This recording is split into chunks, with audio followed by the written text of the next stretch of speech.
Hola,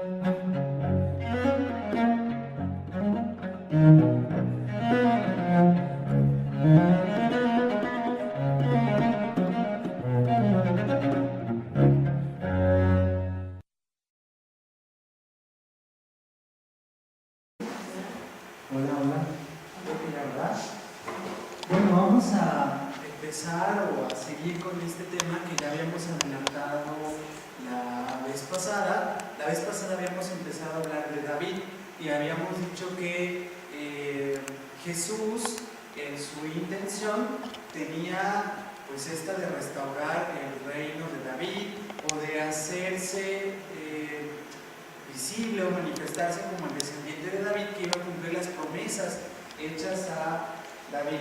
No sé si se acuerdan de eso o más o menos, ¿sí? ¿Se acuerdan que eso íbamos a ver? Entonces, miren, más o menos esta clase tiene este esquema. Yo creo que apenas vamos a llegar hasta el punto 2. Espero, de aquí a que tenemos que terminar esta sesión. Así que vamos a hablar del rey David, el que cantaba las mañanitas, que también veía a las muchachas bonitas y les cantaba las mañanitas y todo eso. Bueno, entonces vamos a ver que miren, no sé si ustedes han leído los evangelios. Levante la mano, ¿quién ha leído los evangelios alguna vez? ¿Los 4 completos? ¿Alguna vez? Bueno, ¿qué me dirían ustedes que es el centro de los evangelios? Los que los han leído.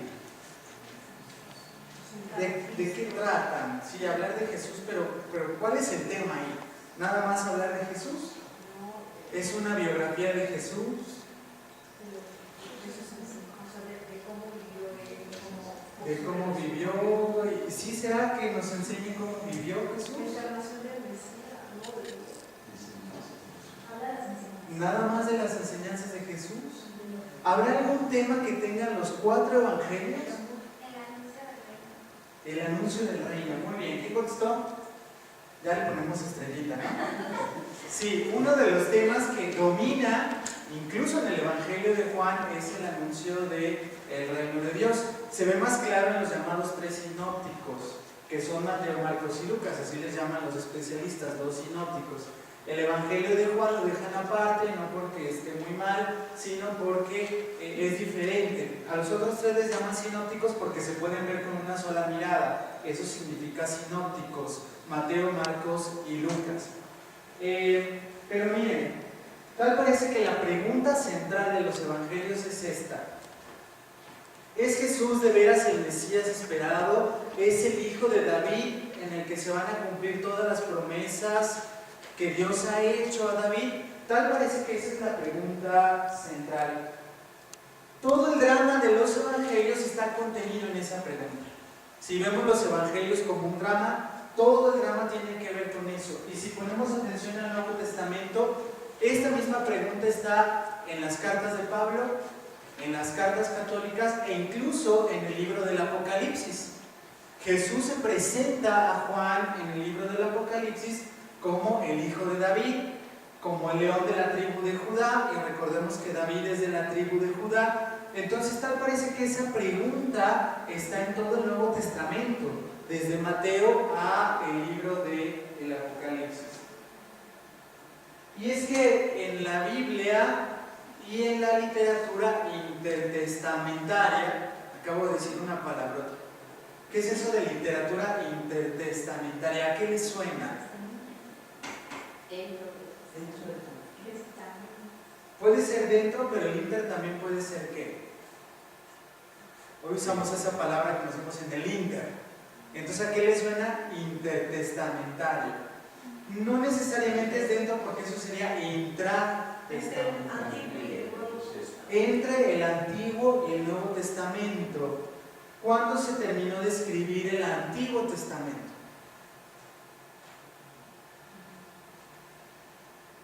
¿Alguien sabe? ¿Alguien supo? El Antiguo Testamento, ¿cuándo se terminó de escribir? ¿Hace 500 años? ¿Hace 100 años? Don Miguel Hidalgo y Costilla lo terminó de escribir. En la época de Jesús ya estaba escrito el Antiguo Testamento completo, el Antiguo. ¿Qué me dicen? En la época de Jesús ya estaba escrito el Antiguo Testamento. Sí, de hecho Jesús en Lucas, en el Evangelio, cuando está con los dos de Maús, dice el Evangelio de Lucas que Jesús les explica todo lo referente a él en la ley de Moisés, en los profetas y en los escritos. Y esa era una forma de dividir ya el Antiguo Testamento completo. Bueno, ¿cuándo es la época de Jesús? ¿Cuándo vivió Jesús? ¿Hace 100 años?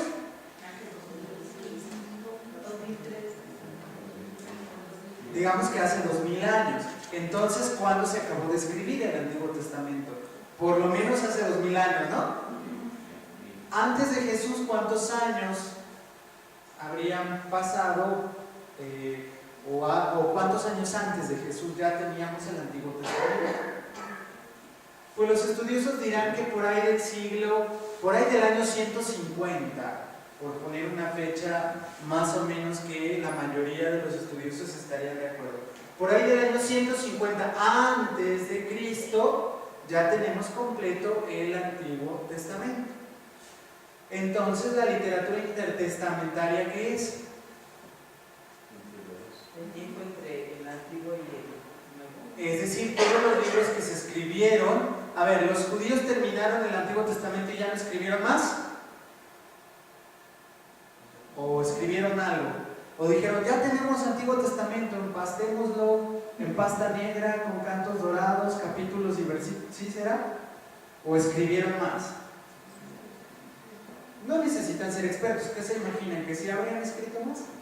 Pues seguro que sí. Por eso yo les acabo de hablar de literatura intertestamentaria. O sea, serían todos los escritos que se escribieron en este periodo de estos 150 años, o quizá más de 150. Hablamos de quizá 200 años, porque ya en una sesión pasada les dije que el primer libro del Nuevo Testamento es la primera carta de Pablo a los tesalonicenses, que se escribió por ahí del año 50, obviamente después de Cristo. Entonces, si tenemos 150 antes de Cristo al 50 después de Cristo, ¿cuántos años tenemos? 200. La literatura intertestamentaria es la literatura que escribieron los judíos en esta época. Bien, tanto en la Biblia como en la literatura intertestamentaria vemos que hay una creciente expectativa por el Mesías. En la Biblia, en los últimos escritos y en esta literatura intertestamentaria se empiezan a preguntar, ¿quién va a ser el Mesías? ¿Cuáles van a ser los signos de su venida? Fíjense que como tenemos toda esta literatura que habla del Mesías y cómo va a venir, cómo va a ser, entendemos por qué Jesús, por ejemplo, en el Evangelio de Mateo o en el de Marcos, en la lectura de ayer, dice, así será el signo de la presencia. ¿Se acuerdan? ¿Fueron a misa ayer? Los que no fueron, busquen en Google las lecturas de ayer. En las lecturas de ayer se habla de la presencia del Mesías. ¿Con cuáles van a ser los signos? ¿Se ubican esta idea que aparece en los evangelios? Varias veces Jesús dice, no piensen que está aquí o está allá, o si les dicen ya está aquí o se ha cumplido tal signo. Se hablaba mucho de eso entonces, de la venida del Mesías y de los signos del Mesías. ¿Y cómo iba a ser la forma en que se iba a establecer o restablecer el reino de David? Se preguntaba mucho eso. ¿Cómo va a ser el Mesías? ¿Quién va a ser? ¿De dónde viene? ¿Y cómo va a establecer o a restablecer el reino de David? Así que vamos a empezar a explorar, a partir de esta sesión, algunos pasajes de la Biblia para hacer un estudio y vamos a compararla incluso con literatura de la época en unas siguientes sesiones. Y la vamos a comparar incluso con los rollos del Mar Muerto para ver qué pensaban en esta literatura intertestamentaria. Y veremos cómo Jesús proclama su misión y su obra con estas ideas del Mesías, del reino de David. Y vamos a ver cómo Jesús responde mucho a las expectativas mesiánicas de sus contemporáneos. Fíjense que este estudio que vamos a empezar hoy tiene muchas implicaciones, incluso para el debate que ha habido entre los eruditos modernos. Desde hace 200 años a la fecha ha habido mucho debate entre los teólogos y los eruditos sobre la identidad de Jesús y cuál había sido realmente la misión de Jesús. Y sobre todo, cómo Jesús entendía su misión. Esa es una pregunta que se hacen los teólogos. ¿Cómo entiende el propio Jesús su misión? Y una pregunta importante también que se hacen los teólogos: ¿cuáles habrían sido las razones históricas que lo llevaron a la muerte en la cruz? Si yo les preguntara eso, luego me contestarían: no, pues es que murió por nuestros pecados. Pero ojo, vamos a meterle un poco de razón al asunto. Cuando miramos la muerte de Jesús nos podemos hacer dos preguntas: ¿por qué lo matan y por qué murió? ¿Sí se dan cuenta que son dos preguntas diferentes? Una pregunta es: ¿por qué lo matan a Jesús? Y ahí nos estamos preguntando entonces por las razones históricas.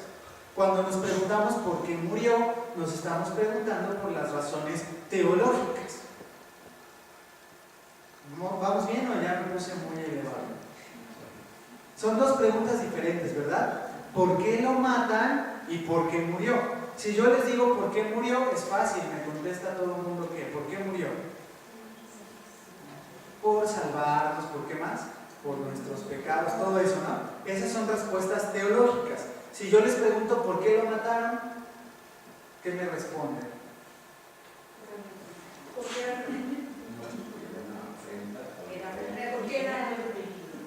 Muy bien, fíjense cómo sí sabemos contestar, ¿no? Esas son las razones históricas. Bueno, entonces este estudio que vamos a empezar, vamos a ver cómo entendió Jesús su propia muerte, cómo entendió su misión y cuáles serían las razones que lo llevaron, las razones históricas que lo llevaron a su muerte. En este estudio que vamos a empezar hoy también vamos a sanar cierto desequilibrio que hay en los estudios de la Biblia. Tanto en el estudio académico como en el estudio pastoral de la Biblia, es decir, en las clases de Biblia parroquiales, como también en el estudio académico que hay de la Biblia. ¿Y cuál es ese desequilibrio? El desequilibrio tiene que ver, y ya vamos a entrar a nuestro tema. El tema número 1 es esto de la alianza con David en contexto. Y es que miren, el desequilibrio tiene que ver con esto. Muchas veces si ustedes le preguntan a alguien que estudie la teología bíblica, ¿qué es eso de la teología bíblica? ¿A qué le suena? ¿Qué es la teología bíblica? No sé si habían escuchado esa frase o esta idea. Dios en la Biblia. A ver, no se casen con la idea de que teología es teos, Dios, logos, tratado, luego entonces teología es tratado sobre Dios. No. La teología es la fe que busca entender. La teología no es un simple tratado sobre Dios a secas. Eso se llama ciencia de la religión o filosofía de la religión. Más bien la teología es la fe que busca entender. Así la define San Anselmo, la fe que busca entender. Por lo tanto, para hacer teología necesitas fe. Ojalá que se les quiten estas ideas de que estudiar teología te quita la fe. Hay gente que piensa eso: no, es que ya cuando estudias teología te quita la fe. No, es que de entrada no tenías fe, entonces mejor no te metas a estudiar teología. Porque para entrar a estudiar teología necesitas tener fe. Porque la definición de teología es la fe que busca entender. Todos tenemos fe por nuestro bautismo, por lo menos tenemos la aplicación que nos bajaron de la fe. De nuestra parte corre actualizarnos la aplicación, libremente decir: acepto esa fe que me fue instalada en mi disco duro mental y del corazón cuando fui bautizado. Cuando somos adultos, entonces podemos poseer la fe de facto, digamos. Cuando nos bautizan la tenemos como don en potencia. Muchos no logran desarrollarla. Pero entonces, yo puedo aceptar ya la fe como adulto y decir libremente: elijo la fe. Pero entonces, si mi fe además quiere entender, ya empiezo a hacer ¿qué? Teología. Ya empiezo a hacer teología, la fe que busca entender. Esa es la definición de teología entonces. Por lo tanto, la teología bíblica, también necesitas fe para hacer teología bíblica, obviamente. Pero la teología bíblica se trata de descubrir cuál es el tema central de la Biblia. La teología bíblica toma la Biblia como un todo, como el testamento de nuestro Padre que nos ha sido dado para entender un mensaje. Y entonces la teología bíblica trata de descubrir cuál es ese mensaje, que vaya desde el Génesis hasta el Apocalipsis. ¿Cuál sería ese mensaje? Bien, los que estudian teología bíblica, muchos de ellos van a decir: el tema central de la Biblia es el tema de la alianza. Muchos van a decir eso. Cuando vayas a clases de teología bíblica, bíblica te van a decir, el tema central es el de la alianza. Y muchos estudiosos dicen, ahí está, es como el hilo conductor de toda la Biblia, desde Génesis a Apocalipsis, el hilo central es el de la alianza que Dios establece con su pueblo. Y es más, estas personas te van a decir, fíjate cómo hasta Jesús, cuando hace la Eucaristía en la última cena, dice, este es mi cuerpo y mi sangre de la nueva ¿qué? Alianza. Entonces pareciera que el tema de la alianza es el tema central. Vamos a decir que sí, que ese es el tema central de la Biblia. Pero ojo, el desequilibrio académico y pastoral del que yo les hablaba hace un rato es que la mayoría de los estudiosos, cuando piensan en la alianza, piensan en Moisés y piensan en el monte Sinaí. Es más, en la teología bíblica se te dice, mira, cuando uno lee los relatos de la alianza de Dios con Moisés en el monte Sinaí, estos mismos relatos parecen estar en toda la Biblia, repetidos de otra manera, de otra forma, porque a fin de cuentas Israel conoció a Dios no porque se sentaran en un Starbucks a decir, a ver, ¿cómo será Dios? ¿Cómo te lo imaginas, Benjamín? Y el otro, Josafat, le dice, no, pues déjame lo imagino, a ver, échame otro café. Ay, mira, Dios es así, bueno, escríbelo en una Biblia. Así no funcionó. Israel conoce a Dios por experiencia cuando sale de Egipto. Y cuando ese Dios que los saca de Egipto hace una alianza con ellos en el monte Sinai. O Sinai, como dicen los judíos, honrándolos que los tenemos aquí enfrente. Entonces hace Dios una alianza en el Sinai. Además me encanta cómo se oye el Sinai. Entonces Dios hace con ellos una alianza en el Sinai, los saca de Egipto, los lleva al monte y hace una alianza con ellos y allí conocen a Dios. Fíjense qué interesante, porque el tema de la alianza se vuelve hasta tema de boda. Las bodas son una alianza, ¿no? Es más, a los anillos, normalmente el nombre correcto de los anillos de los casados son alianzas. Después el mismo sacramento del matrimonio se va a volver un signo de la alianza que hace Dios con el pueblo de Israel. En otras palabras, Dios se casa con Israel en el monte Sinai. Ahí conoce Dios, o más bien Israel conoce a su Dios.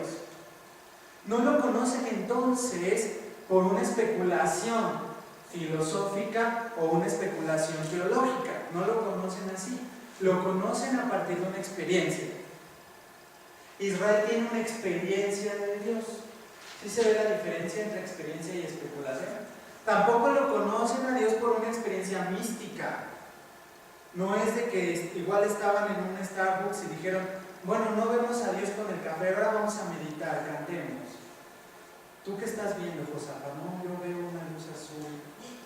Escríbelo en una Biblia, ahí está tu experiencia mística. Tampoco conocen así a Dios. Lo conocieron en una experiencia histórica.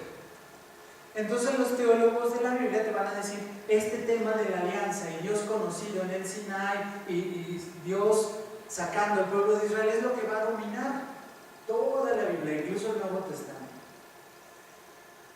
Pero aquí vamos a curar el desequilibrio, porque si hacemos y leemos bien la Biblia nos vamos a dar cuenta de algunas curiosidades. ¿Qué nombre creen que aparece más en la Biblia, Moisés o David? Ay, ¿por qué contestan? Ya casi les daba yo la respuesta, pero a ver, ¿por qué? ¿Cuántas veces aparece Moisés y cuántas veces aparece David? Muchísimas no. Bueno, el nombre Moisés aparece en toda la Biblia 720 veces. El nombre Moisés, tanto en el Antiguo como en el Nuevo Testamento, aparece 720 veces.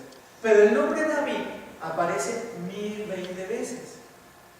Así que fíjense, a pesar de que los teólogos de la Biblia nos digan, no, Moisés en el Sinai es muy importante, nosotros podemos decirle a nuestros, a ver, espérate tantito. Pues sí es muy importante, pero ojo, el nombre David aparece 1020 veces en la Biblia. El nombre Moisés solo 720. Así que podemos sospechar que quizá el tema de David es muy importante, ¿eh? Y además, claro, se le reconocen casi 70 salmos. En la misma Biblia se dice Salmo de David, pero fuera de que se le reconoce como el autor de los salmos y como el que compuso las mañanitas, pues como que pasa desapercibido un poco David, ¿no? Se piensa más en Moisés, en el Sinai, pero ojo, aparece 1020 veces frente a las 720 de Moisés. Los profetas mencionan a Moisés solamente solamente 7 veces, ¿qué tal, Y en cambio a David 37 veces, los profetas.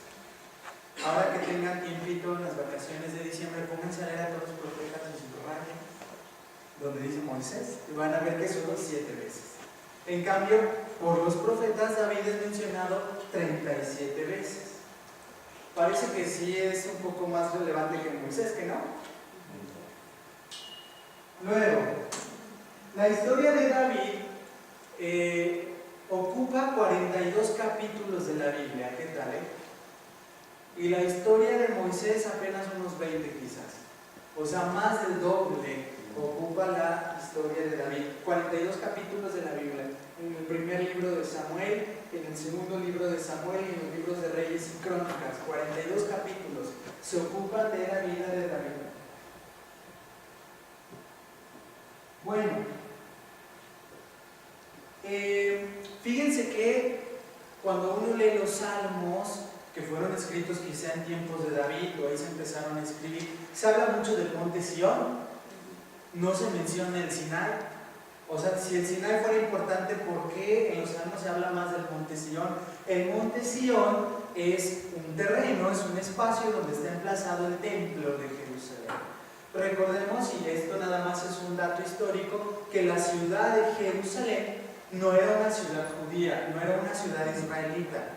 Es David el que la conquista de los jebuseos, y después cuando David llega a ser rey, la hace la capital de su reino, la ciudad de Jerusalén. Bueno, el monte Sión literalmente es un montecito donde hoy día está emplazado el templo. Claro que hoy no existe el templo de Jerusalén, fue destruido por los romanos. Lo que hoy hay es una mezquita, la mezquita de Omar.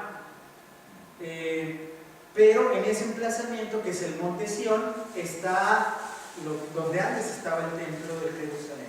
Bueno, y en la Biblia se habla del monte Sión mucho más veces que del monte Sinai.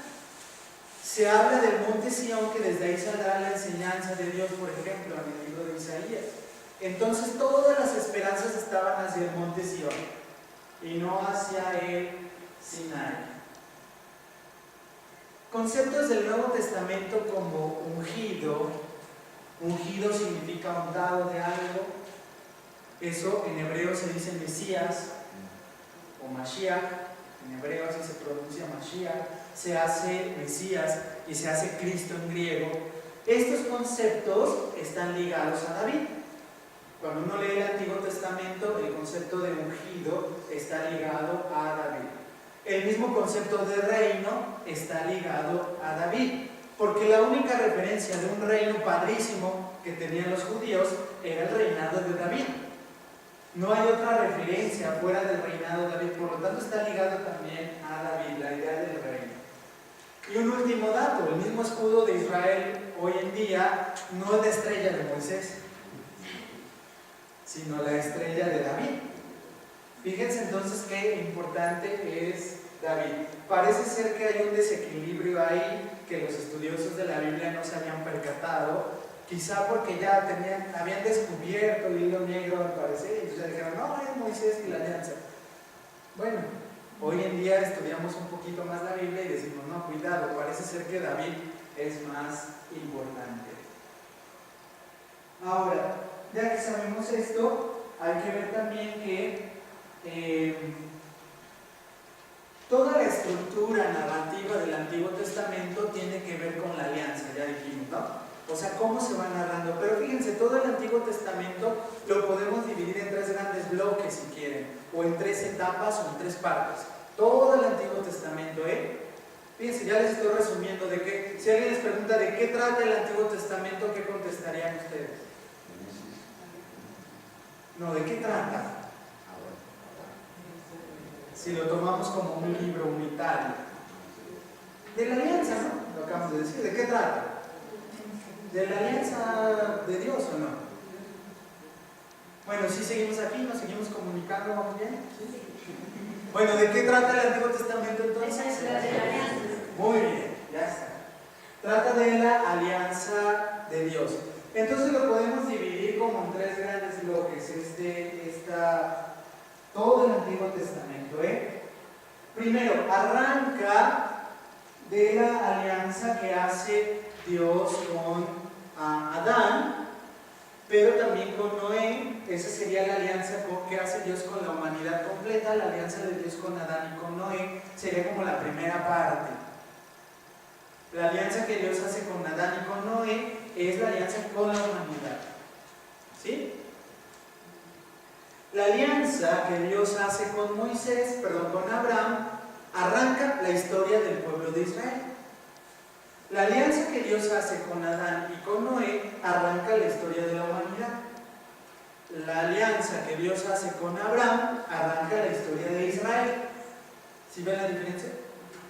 Bueno, y el tercer gran bloque del Antiguo Testamento sería la alianza que Dios hace con David y con su reino. La historia de los reyes sería como el tercer gran bloque, la historia de la monarquía. Miren, esto es lo que Dios le promete a Abraham, ¿no? Es famoso este pasaje y es muy conocido este pasaje. En Génesis 12 el Señor dijo a Abraham: deja tu tierra natal y la casa de tu padre y ve al país que yo te mostraré. Yo haré de ti una gran nación y te bendeciré, engrandeceré tu nombre y serás una bendición. Bendeciré a los que te bendigan y maldeciré al que te maldiga, y por ti se bendecirán todos los pueblos de la tierra. Fíjense qué interesante, desde el libro del Génesis se dice que este señor Abraham, que claro, es el antepasado biológico y genético de los judíos, pero a partir de él, ¿quién va a ser bendecido? ¿Solo Israel? ¿Solo los judíos? Ya se habla de todos los pueblos de la tierra, ¿no? Ya desde el libro del Génesis, ya desde la promesa hecha a Abraham, se dice que la bendición va a ser con todos los pueblos de la tierra. Fíjense cómo Abraham, en atención a Abraham, ocurre esta segunda etapa. Los israelitas son liberados, o esta segunda alianza, perdón, los israelitas son liberados de Egipto, y el libro del Éxodo 2, 24 y 6, 5 mencionan a Abraham, a los hijos de Abraham que son liberados por Dios de Egipto.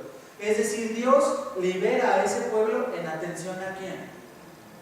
A Abraham, y a la promesa que le había hecho Dios a Abraham, ¿no? Y luego, en el segundo libro de Samuel, en el mismo Éxodo 3, en Levítico 26, 12, se habla de cómo Dios tiene a este pueblo, y cuando se establece el reino de David en 2 Samuel 7, aunque no se menciona directamente una alianza, sí se habla o dice Dios mi pueblo, en los mismos términos de Éxodo o de Levítico. Así que nos está sugiriendo que la misma alianza que hace Dios con David al establecer o fundar el reinado de David, lo hace en atención ¿a quién? A Abraham. Y si no me creen, vamos a revisar qué dice el Salmo 72, 17.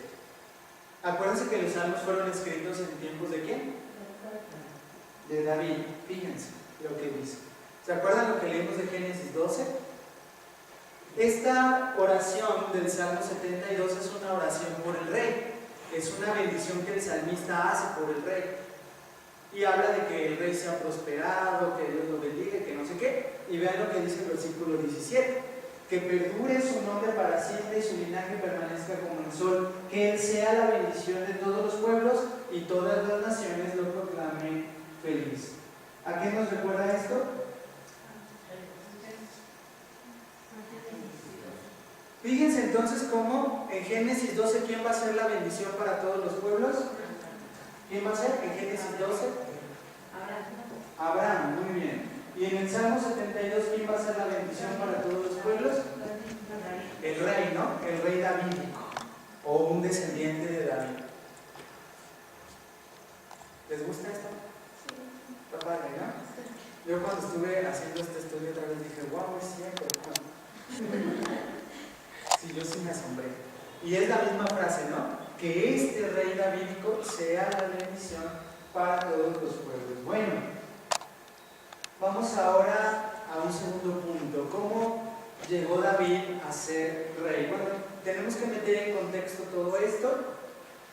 Vemos que la idea de la monarquía está presente en todo el Antiguo Testamento, la idea de un rey. En Génesis 17:6, Dios le promete a Abraham, la promesa de Génesis 17:6, Dios le dice a Abraham: de ti surgirán reyes. Fíjense cómo ya desde el libro del Génesis Dios le dice a Abraham que de él surgirán reyes. Entonces la idea de la monarquía está presente desde el primer libro. En Génesis 49, del 9 al 12, disculpen que ahí se me fueron los 2 puntos, tienen que ir conmigo, se me fueron los 2 puntos. En Génesis 49, Israel, antes de morir, da una bendición a sus hijos. ¿Cuántos hijos tenía Israel? 12, muy bien. Que son los papás de las famosas 12 ¿qué? Las 12 tribus.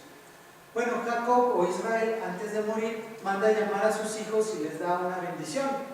Para los israelitas la bendición era algo muy importante. La bendición podía cambiarte la vida o desgraciarte la vida. Y más si la bendición provenía de tu padre o la maldición provenía de tu padre, te desgraciaba la vida. Si la bendición proviene de tu padre, te cambia la vida. Por eso era muy importante la bendición del padre. Recordemos que el propio Jacob o Israel en su historia parece que está hambriento de bendiciones. Su padre, el padre de Jacob, es Isaac. Y entonces, poco antes de morir Isaac, Jacob le hace una trampa a su hermano Esaú para que Isaac lo bendiga a él y no al hermano mayor que era Esaú. Eso está en el libro del Génesis. Y luego cuando un ángel pelea con Jacob, lo veíamos la clase pasada y le cambia el nombre, Jacob le dice al ángel, no te suelto hasta que me bendigas. Entonces parece que este Jacob estaba hambriento de bendiciones. Hungry for blessings. Hambre de bendiciones. No está mal, mucha gente también tiene hambre de bendiciones, ¿no? Padre, bendígame. Muchas bendiciones. Bueno, este señor era así. Y pues creo que se lo heredó a sus hijos. Y además de que tenía hambre de bendiciones, pues le encantaba bendecir también. Y entonces dice, a ver, tráiganme a mis 12 hijos y los voy a bendecir. Es interesante que cuando bendice a su hijo Judá, en Génesis 49, 9 al 2 está la bendición a su hijo Judá, y más o menos Jacob o Israel le dice a Judá, cachorro de león es mi hijo Judá. De ahí que después en el libro del Génesis, Jesús, cuando aparece a Juan, Jesús como descendiente de Judá, le dice a Juan, soy el león de la tribu de Judá. Esta idea de león de Judá aparece desde Génesis 49. Pues a Israel dice a su hijo Judá, cachorro de león es mi hijo Judá. Pero lo interesante es que Jacob dice, o Israel dice sobre Judá, que su cetro no le será quitado, el cetro del poder. Eso dice Israel, el cetro de Judá no será quitado. Fíjense qué interesante, desde el Génesis aparece esta idea. ¿Quién va a tener entonces el cetro del reinado? ¿Quién? Judá. David es descendiente de Judá. La madre de David, que es Betsabé, ya les conté la historia en la clase pasada, es de la tribu de Judá, y por lo tanto Salomón, el hijo de David, es descendiente de Judá también. Ahí tienen las citas de la Biblia. Fíjense cómo ya desde antes estaba profetizado que el cetro no iba a ser quitado ¿de quién? De Judá. Ahora, cuando nosotros hacemos una lectura canónica de la Biblia, es decir, cuando tomamos la Biblia, como les decía al principio, como una unidad, como tratando de ver todos esos libros como el testamento de nuestro Padre, buscando la unidad, vemos que hay muchas tensiones. Además, esta Biblia fue recibida por la iglesia primitiva y por el pueblo de Israel como este testamento autorizado de nuestro Padre. No porque haya muerto, sino porque ahí nos dejó su libro. Bueno, me refiero a nuestro Padre Dios, ¿no es cierto? La iglesia recibe también estos libros como este testamento. Cuando hacemos esta lectura canónica, descubrimos que la monarquía provocó tensiones. No fue fácil esta idea del rey, ¿eh? ¿Cuál fue la tensión? Bien, por un lado hace falta un rey.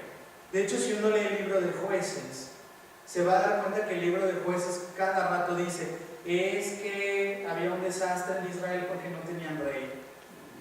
De hecho, el libro de Jueces termina de una forma dramática, impresionante, que no sé por qué hace unos meses a muchos predicadores que yo conozco y a mí mismo nos dio por predicar sobre el levita que descuartiza a la concubina. No sé si han leído ese relato en el libro de Jueces.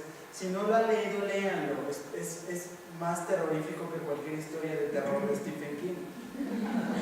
Se trata de un levita que básicamente es esto: violan a su concubina, fíjense, ni siquiera era su esposa, a su concubina, y él en venganza la despedaza en 12 pedazos y manda cada pedazo a los 12 jefes de las 12 tribus de Israel.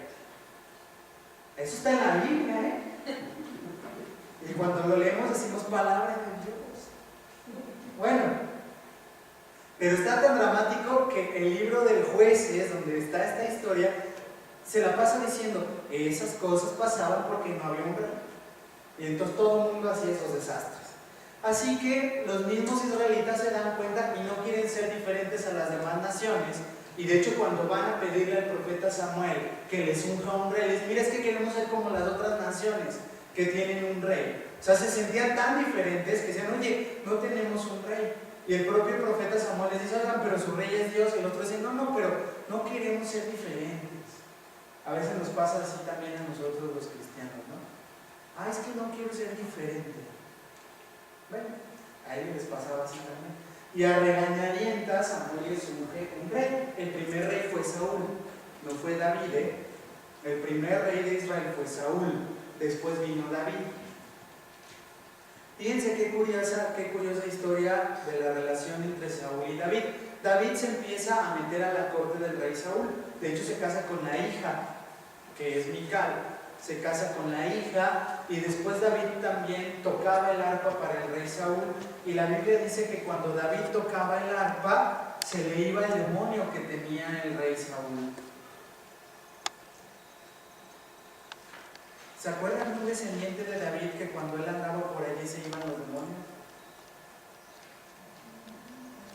Que un domingo le gritaron: Hosana, el hijo de David, con palmas y todo, y que los católicos hasta hacen palmas y le gritaban: Hosana, hijo.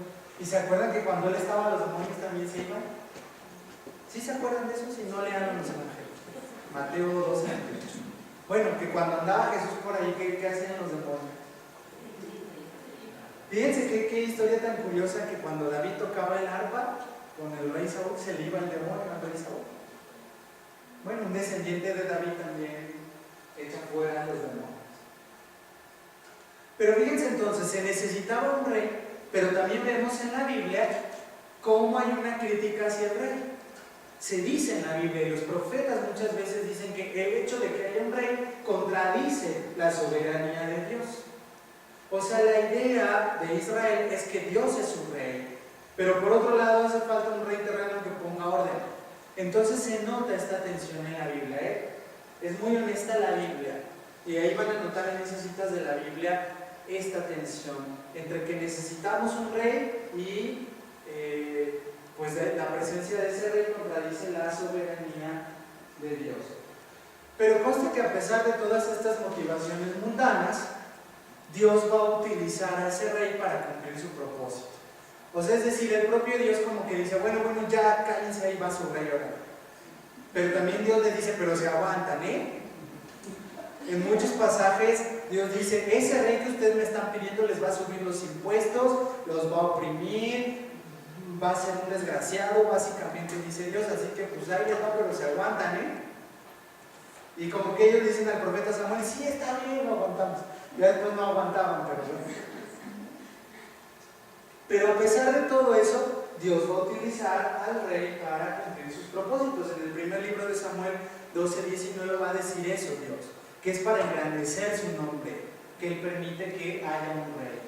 Acuérdense que Dios no todo lo que permite lo quiere, pero cuando lo permite sabe sacar un bien de un mal. Y aquí es lo que hace Dios: permite eso, pero va a sacar un bien de ese mal, que era tener un rey que subía los impuestos, todo eso. Bueno, el primer acto que hace David como rey es mandar a hacer una tienda de campaña muy hermosa, muy padre, parecida a la del desierto, para meter el arca de la alianza. ¿Qué era el arca de la alianza? Muchas veces los católicos, cuando rezan el rosario, le dicen a María en la litanía lauretana: arca de la alianza. y pocos se imaginan qué cosa era eso. ¿Alguien sabe qué es? ¿Por qué a María se le dice arca de la alianza? ¿Qué cosa es eso? Pues quién sabe, pero está chido, ¿no? Arca de la alianza. Vaso de oro, quién sabe, pero está chido, ¿no? Casa de oro, quién sabe, pero está chido. Bueno, el arca de la alianza era una caja, como la que está en esa ilustración, que Dios le manda hacer a Moisés. Ahí tienen algunos pasajes que hablan de esa arca de la alianza y de su importancia. Dios le manda hacer esa caja a Moisés, literalmente era una caja grandota. Dios le manda hacer unos querubines de oro en la tapa a Moisés. ¿Y qué se guardaba en esa caja? Se guardaban las tablas de la ley de Moisés. Esa era una de las cosas que se guardaban. Se guardaba la vara de Aarón. Aarón es el hermano de Moisés, que es elegido como sumo sacerdote. Dios lo elige en el Sinai, me encanta el Sinai, en el Sinai. Lo elige a Aarón como su sumo sacerdote, pero la historia cuenta en el libro del Éxodo, o creo que en el libro de Números, que Dios le dice a Moisés: la vara de aquel que veas que florece, ese será mi sacerdote. Y resulta que la vara, o sea, la vara seca con la que usaban para caminar, le salen florecitas de forma milagrosa. Y entonces Dios le dice a Moisés: ese es mi sumo sacerdote, y era su hermano Aarón. Entonces se guardaba esa vara que floreció en la caja, se guardaban las tablas de la ley de Moisés, porque acuérdense, o sea, Moisés las rompió, pero hubo una segunda edición, ¿no? O sea, las rompe cuando el becerro de oro, pero después él dice: está bien, vamos a hacer una segunda edición. Y hacen una reimpresión de las tablas de la ley y se guardaban ahí, que eran tablas de piedra, ¿no? Se guardaba ahí, se guardaba la vara de Aarón y se guardaba un frasquito o una ollita con maná. ¿Qué era el maná? ¿Alguien sabe qué es el maná? El alimento que le da Dios a el alimento que da Dios a El alimento que Dios les dio a los israelitas cuando tenían hambre en el desierto. Hoy en día, si uno va a esas tierras, por allá en el Sinai, en ciertas zonas del Sinai, crece una especie de goma en una plantita que sabe a pan sin sabor, o sea, a pan o a pan hecho de harina y agua. Es una especie de goma y cuando hay mucha humedad, es una zona desértica, pero cuando llega a haber humedad, como que a las plantitas estas les da gozo y sacan esa especie de goma blanquita. Cuando leemos nosotros el relato de la Biblia, dice que toda la tierra se llenó de ese pan. Y por eso los israelitas dicen: era pan que caía del cielo. Tal vez hoy pudiéramos pensar que es esa gomita, que además es comestible, pero sabe a pan, pues sabe a hostia, pues, ¿no? A eso sabe esa gomita. Bueno, se guardaba un poco de ese maná, se guardaba la vara de Aarón y se guardaban las tablas de la ley. Fíjense, tenemos el símbolo del sacerdocio con la vara de Aarón. Tenemos el símbolo de la providencia de Dios con el maná y pues de la ley de Dios con las tablas de la ley, ¿no? Bueno, Jesús vino a ser el nuevo Moisés, ¿o no? A dar las nuevas tablas de la ley, ¿sí o no? Jesús es el sumo sacerdote, ¿o no? Y Jesús es el pan vivo bajado del cielo.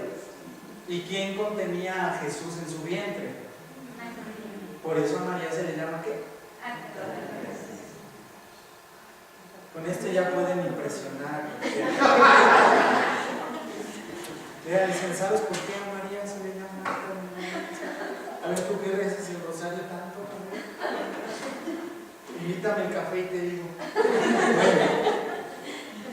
Ya está. Y en estas citas de la Biblia pueden encontrar cuál era su importancia del arca de la alianza. Bueno, la Biblia dice que esa arca de la alianza, una vez que David conquista Jerusalén hacia la capital de su reino, su primer acto como rey de Israel es mandarle a hacer un espacio adecuado, la tienda de David, así se le va a llamar. Conste que a Jerusalén después se le va a llamar también la ciudad de David, y David manda a hacer la tienda de David donde va a meter el arca. Es como su primer acto como rey. Ahí tienen una ilustración de 2 veces en la Biblia se nos narra cómo David llevó el arca de la casa de Obed-Edom hacia Jerusalén. David lo hizo danzando delante del arca. manda que los levitas, o sea, los sacerdotes, ayunaran para llevar el arca. Fíjense cómo se está poniendo David más que como rey, como sacerdote. Los levitas eran los ayudantes de los sacerdotes, descendientes de Aarón, de la tribu de Leví. Entonces le dice, por eso se llamaban levitas, les dice David, a ver, ayunen porque vamos a traer el arca. Se está poniendo como jefe de los sacerdotes y de los levitas, le dice ayunen. Y luego David, cuando trae el arca, lo hace en medio de una procesión grandiosa. Manda que los levitas y los músicos toquen música delante del arca, y la Biblia dice que David se pone un efod. ¿Qué es eso del efod? Es una especie de ropa interior o de taparrabos que usaban solamente los sacerdotes. David se pone uno de esos. Él es el rey, pero se pone un efod. De hecho, en varios pasajes de la Biblia dice que el efod es una vestidura solo para los sacerdotes. Bueno, pues David se pone uno. Fíjense, manda a los levitas que ayunen, se pone el efod, y la Biblia dice que danzaba delante del arca con todo su entusiasmo, con todas sus fuerzas. Iban llevando el arca y David danzaba delante del arca, nomás con el efod, que les digo que era una especie de taparrabo. Entonces imagínense, no traía nada arriba, nada abajo, más que esta especie de taparrabo o de traje de baño de Baywatch, ¿no? Así andaba David. Con ese efod nada más. Imagínense la escena. Van las trompetas, el arca de la alianza, y luego los evangélicos dicen, ay, las procesiones que hacen los católicos no son bíblicas. ¿Cómo no? Nomás les faltaban los cohetes. Pues sí, ya traían la banda, ¿no? Ahí las trompetas, ya traían la banda, ya traían los danzantes, el mismo David. Nomás si hubieran tenido cohetes, hasta cohetes me han de echar David. Así que cuando los católicos hacemos procesiones, y si oyes que un evangélico te las critica, dile, a ver, tranquilo, ¿no? Aquí hay una procesión en la Biblia. Si no es una procesión, ¿qué es? Y están llevando imágenes, ¿o no? De angelotes. O sea, eso hasta se ve católico, ¿no? O sea, si nosotros hubiéramos tomado una foto o un video de eso, pues parecería cualquier provincia o cualquier pueblo de México el día de la fiesta del Santo Patrono, ¿o no? Bueno, pues ahí está, en una procesión así muy majestuosa, David, el rey, fíjense, se porta como sacerdote, danza delante del arca. Y después nos dice el primer libro de Crónicas, al final del capítulo 16, versículo 3, que no solo lleva el arca a su lugar, danzando y todo eso, no solo eso. Una vez que ponen el arca en su lugar, en la tienda de David, la Biblia dice que David bendijo a todo el pueblo. Fíjense ya todas las cosas que ha hecho como sacerdote. Manda a los levitas a ayunar, se pone el efod, danza delante del arca dándole culto a Dios, y luego al final bendice al pueblo y les reparte, dice ahí la Biblia que les reparte tortas, o sea, pasteles, no tortas de milanesas, sino pastelitos, para que disfruten todos. Es decir, como sacerdote reparte además el pan. Entonces David se comporta ahí como un rey sacerdote. Para terminar, yo les dije que no íbamos a ver todo. Para terminar, fíjense la importancia del arca. El hecho de que el arca ya estuviera situada en Jerusalén, en la ciudad de David, hace que se empiece a ver Jerusalén no solo como la ciudad de David, sino como la ciudad de Dios. Donde está el arca, está la presencia de Dios.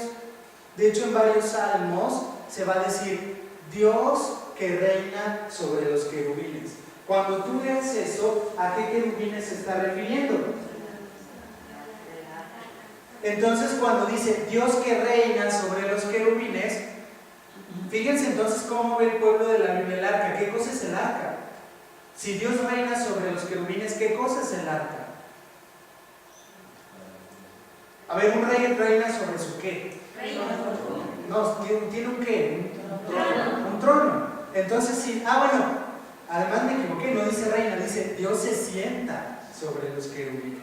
Entonces el arca ¿qué es? El trono de Dios. Fíjense qué importante es eso del arca. es el trono de Dios. Y por eso vamos a leer frases así ya en la Biblia. David había dicho: el Señor, el Dios de Israel, ha dado paz a su pueblo y habita en Jerusalén para siempre. Fíjense eso, ¿eh? ¿Por qué habita Dios en Jerusalén? Porque ahí está su ¿qué? Su trono o su arca, ¿no? Ahí está. Por eso es que David está restaurando la presencia de Dios en su ciudad. Porque el arca era la presencia de Dios. ¿Quién construyó el arca? ¿Se acuerdan? No fue David.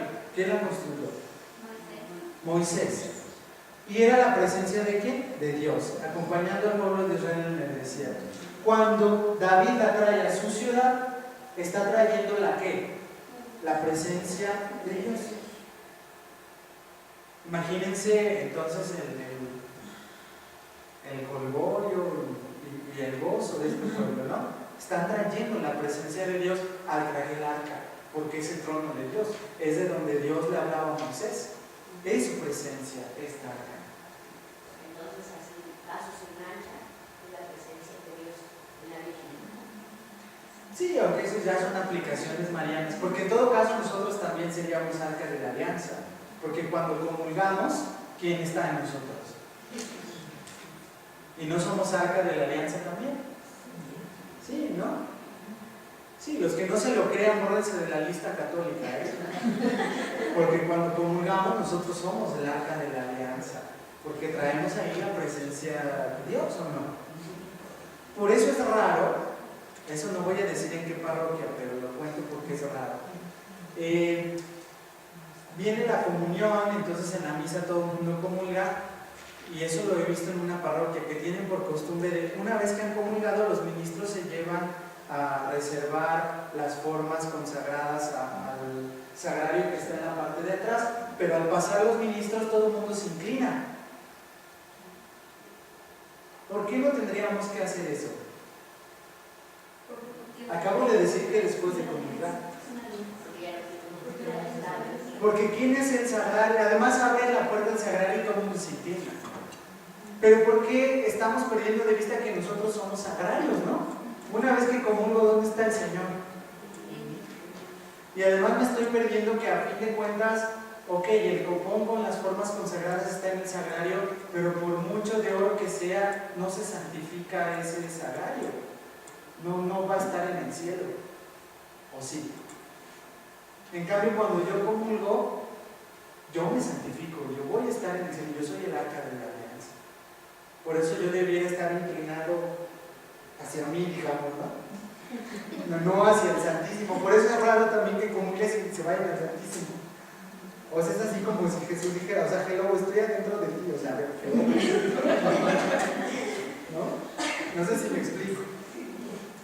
Ay, vamos con el Santísimo, qué piadosos, se van con el Santísimo. No, espérate, tú eres ahí el arca de la alianza. ¿Para qué vas al sagrario si tú eres un sagrario con pies? Cuando comulgas. Entonces tienes que concentrarte en la presencia de Jesús dentro de ti, adorarlo, amarlo y decir, wow, estás dentro de mí, me estás santificando, me estás amando, me estás haciendo un santo, me estás purificando, me estás amando, me estás llenando de gracia, wow, te amo, te adoro. ¿Qué me importa que los ministros pasen y te lleven esa cajita? Yo estoy acá contigo, ¿no? Esa debería ser. Ahí nosotros somos arca de la alianza.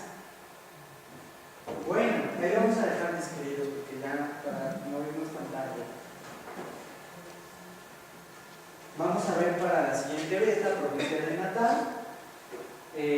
Les encargo si pueden traerse una Biblia, ¿no? Ya para la próxima sesión, porque ahora sí vamos a empezar más el estudio de la Biblia. ¿Les parece bien? Bueno, vamos a terminar con una oración. En nombre del Padre, del Hijo y del Espíritu Santo. Te damos gracias, Señor, por irnos mostrando tu palabra y tu reino que amamos y que queremos ser parte de él.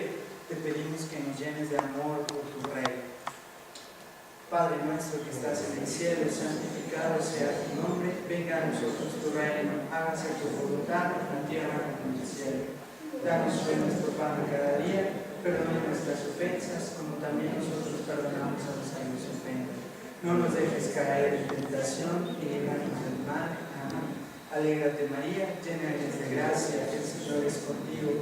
Bendita eres entre todas las mujeres y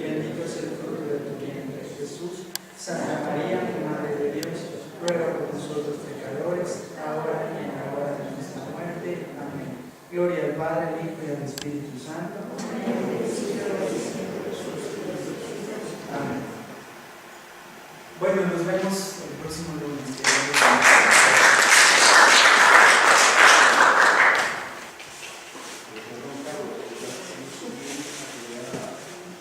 Sí, voy a subir esta misma semana.